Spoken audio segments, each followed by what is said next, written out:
Hey friends, this is Taylor of Vanquest, and today I'm going to tell you about my PSK.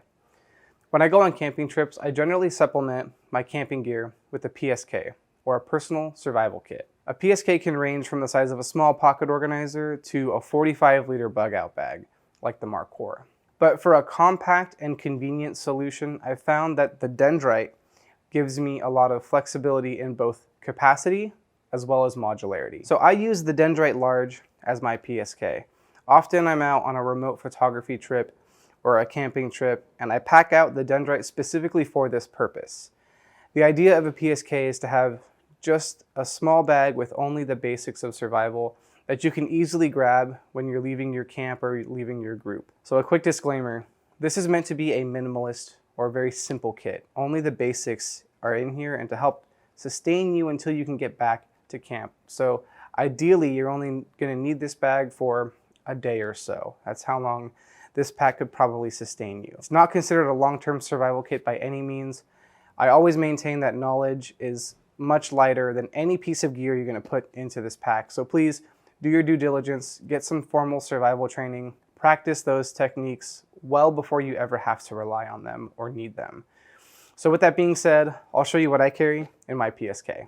All right, so if we start on the outside of the bag, I have a Hydra mounted to the side of the waist pack, and it holds my stainless steel bottle here. The Hydra is really great because it's adjustable up to 3.5 inches in diameter, so it'll hold a lot of different bottles. But if you didn't need it to hold a bottle, you could put a small propane tank in here, a cooking kit, hammock, whatever it is that you need. This gives you a ton of holding capacity and a really small form factor and small footprint. And then opposite the Hydra, I have the TQ1 tourniquet holder. You know, I can't understate how important medical is, especially in a survival situation. So I like having easy and quick access to both a tourniquet and my shears, whether or not I'm alone or with my group or at my main camp. I like making sure that this is open and easily accessible. So let's dig into the main compartment. The first thing I have is a small little baggie here with just some basic medical gear. Some sunscreen, band-aids, nail clippers, some rolled gauze, hand sanitizer.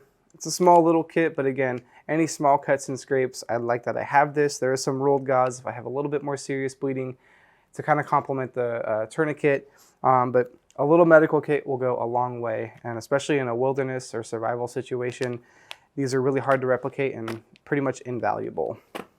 And then I have a Mylar blanket. I usually repackage them so it's in a little bit more sturdy bag. But again, great for signaling, helps keep you warm, great for shelter.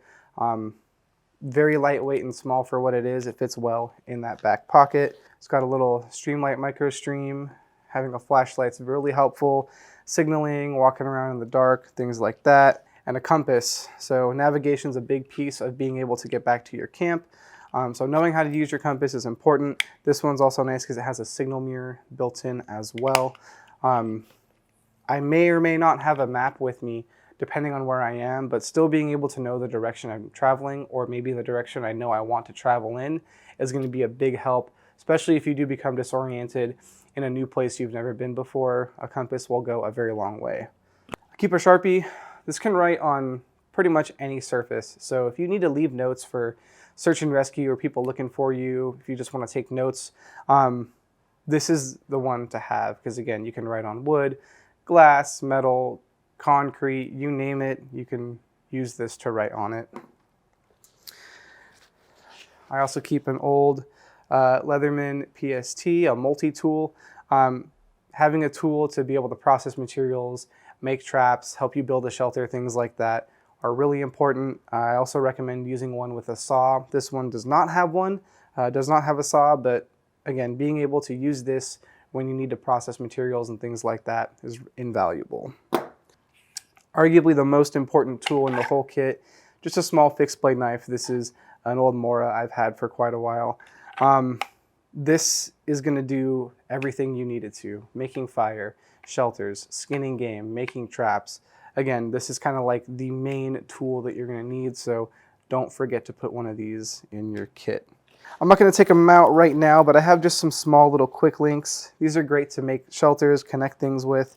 They're really lightweight, but they are still pretty strong. Not climbing rated or anything like that by any means, but just nice pieces of gear to have to connect things together. I keep it on the little paracord loop here. In the front Mylar pocket, I have some cordage. So this is just some thin accessory line that's reflective, and then a big hank of some paracord.